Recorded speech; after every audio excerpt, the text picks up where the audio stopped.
เดี๋ยวมาให้ชิน้อย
เต็มที่หนึ่งเด้อ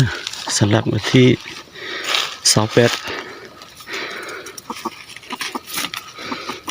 ใครเราติดเตีย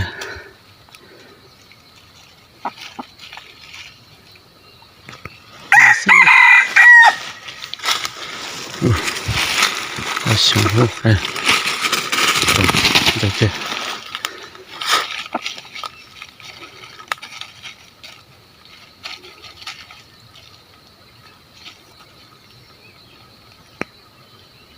นอเสื้อดีกับครัวมองกันเราก็อยู่ตัวกัน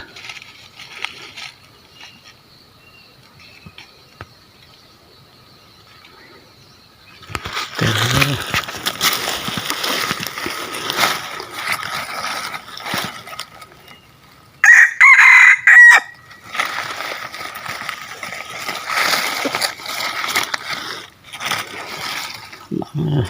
ตัวก็ไอ้ตัวซื้อก็จะหูเดือดมั้งกูจิ้มซาเลยมั้งใช่ตาก็จะไทยกูจ่อจ่อซาแล้วตัวแรกผมรู้แล้ว